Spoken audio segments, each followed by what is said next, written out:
Hello everyone, good evening, welcome back to my channel. কেমন আছো তোমরা? আশা করি ভালো আছো, সুস্থ আছো। এখন ঘড়ির কাঁটাতে বাজতে চলেছে সন্ধ্যা 6:30।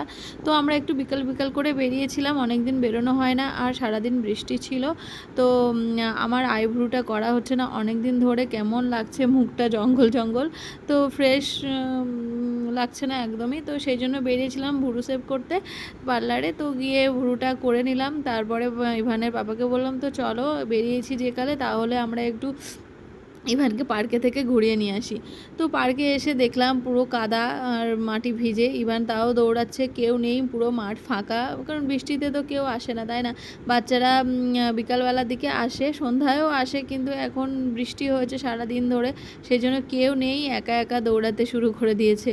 তো যাই হোক, যেটুকু সময় ও পেয়েছে মাঠে এসেছে, ওর খুব ভালো লেগেছে। আর তারপরে সারাদিন তেমন একটা রান্নাবান্না করা হয়নি, সেই জন্য ফুল ব্লগটা দিতে পারিনি। তো এবং ব্লগটা আমি এখন থেকে স্টার্ট করলাম, কারণ এই সন্ধ্যাবেলার মুহূর্তটা তো তোমাদের সঙ্গে শেয়ার করতে চাই, সেই জন্য ভাবলাম যে যাক, একটা ছোট্ট একটা ব্লগ তৈরি করি, তো তোমাদের সঙ্গে শেয়ার করা যাবে। তো ইভান দেখো দোলনায় চড়বে, কিন্তু ও ইচ্ছে করে, কিন্তু ভয়ে ও উঠতে পারে না। কিন্তু অন্য বাচ্চারা যখন করে তখন ও ভীষণ আনন্দ পায়, কিন্তু ও উঠতে পারে না, মানে ভয় পায়। তো যাই হোক, আমি একটু চড়ে ওকে বললাম যে পাপা ওঠো ওঠো, তারপরে একটু সাহস হয়েছে, তো বসার একটু চেষ্টা করছে। আমাকে বললো ঠিক আছে তাহলে আমাকে বসিয়ে দাও। তারপরে আমি ওকে একটু বসিয়ে দিলাম, দিয়ে দোল খাওয়ালাম। আর তারপরে আশেপাশে অনেক মানে কাপেলরা আছে এই পার্কের মধ্যে, রাত্রেবেলা হলে জানোই মানে একটু কাপেলদের ভিড় থাকে পার্কের মধ্যে। তো যাই হোক, তাদের সাহসে আমরা ছিলাম ওখানে, কারণ কেউ নেই, কোনো বাচ্চারা নেই। তারপরে বেশিক্ষণ থাকিনি, ওখান থেকে বেরিয়ে আসার চেষ্টা করছিলাম। তো ইভান তো একদমই আসতে চাইছে না, বললো যে না এখন যাব না, ও খেলবে। ও বাড়ির বাইরে বেরোলেই আর এরকম একটা পার্ক থাকলে ওর আর কিছু চায় না, মানে ভীষণ খুশি হয়। দেখো আগের থেকে একটু একটু করে সাহস হয়েছে, এখন মানে দোলনায় বসতে পারে ধরে। আগে একদমই বসতো না, মানে ধরতেও পারতো না, মানে ভয়ে উঠতো না আর কি। যাই হোক, সবাইকে দেখে দেখে আস্তে আস্তে একটু একটু করে শিখছে, এটাই ভালো। ওর বাবা দোল দিচ্ছে, ও ভীষণ আনন্দ করছে। ভয়েসটা আর দিলাম না, বাইরে পুরো ঝিঝি পোকার ডাক আর ঘুঘরো পোকার ডাক আর ব্যাঙ ডাকছে, এরকম একটা শব্দ, মানে বেশ ভালোই লাগছিল। বৃষ্টি ভেজা সন্ধ্যায় বেরোলে বেশ ভালোই লাগে।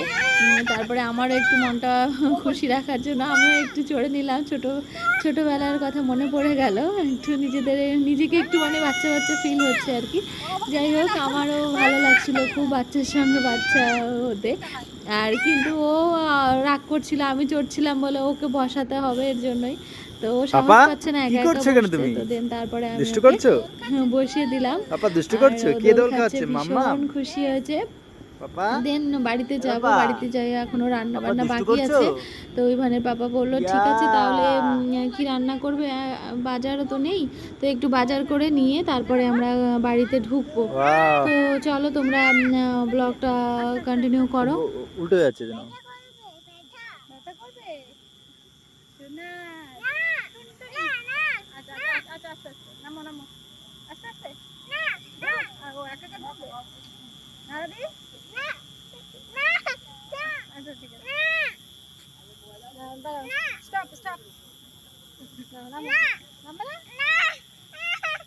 ভয় পাচ্ছি, চলো আসো কোলে। মাঠ থেকে সোজা চলে গেলাম চিকেনের দোকানে। তো ইভানের পাপা একটু জানো চিকেন মাছের থেকে একটু বেশি ভালোবাসে। তারপরে বৃষ্টি বৃষ্টি ছিল, তো আসলাম একটু চিকেন কিনতে। তো 250 মতো চিকেন নিলাম, দেন তারপরে বাড়ির দিকে যাচ্ছি।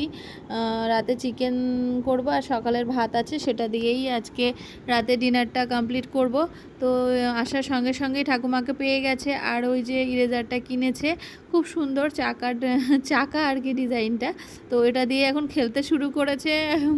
তো ওটা এখনও জানে না যে ওটা ইরেজার, ওটা দিয়ে মুছতে হয়, সেটা এখনও বুঝতে পারেনি। ও জানে এটা নতুন একটা চাকা, নরম নরম চাকা।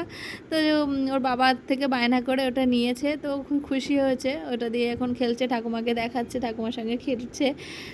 তো আমি বললাম যে পাপা তুমি আসো, চলো ঠাকুমাকে ছেড়ে দাও, ঠাকুমারও ঘুমানোর সময় হয়ে গেছে, 9টা বেজে গেছে।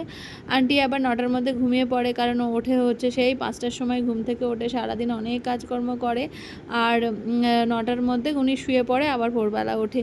তো তারপর তার আগে ইভানের সঙ্গে প্রতিদিন একটু খেলা করে নেয়, প্রায় 1-1.5 ঘন্টা খেলা করার পরে তারপর উনি যায় ঘুমাতে। তারপরে ইভান আবার ঠিকঠাক বুঝতে পারে, কারণ ওরও একটু সঙ্গ না পেলে ওরও ভালো লাগে না। তো দেন অনেকক্ষণ খেলেছে, তারপরে আমি বললাম চলো পাপা চলো ঘরে চলো। তারপরে ও আসলো, আমি তারপর রান্নাঘরে চলে এসেছিলাম রান্না করতে। তো মাংসটা ধুয়ে বসিয়ে দিয়েছি কোনো রকমে, আর কি মশলা টশলা করিনি, সব কিছু গ্রেডারে করে গ্রেট করে কোনো রকম আর কি পাতলা আলু দিয়ে ঝোল করলাম। তো যাক, বৃষ্টি বৃষ্টি দিনে এই মাংস আর আলু দিয়ে ঝোল বেশ ভালোই লাগবে। তো আমাদের অল্পতেই আমরা খুশি, আমার অল্পতেই ভালো লাগে আর কি। যাই হোক, আলুটাও সিদ্ধ হয়ে গেছে আর চিকেনটাও সিদ্ধ হয়ে গেছে, এবার নামিয়ে নেব। একটু ঝোল ঝোল রাখি, আর তো কিছু নেই, এটা দিয়েই রাতে খেতে হবে। তো চলো, আজকের ব্লগটা এখানেই এন্ড করছি। তোমরা ভালো থেকো, সুস্থ থেকো, টাটা, গুড নাইট।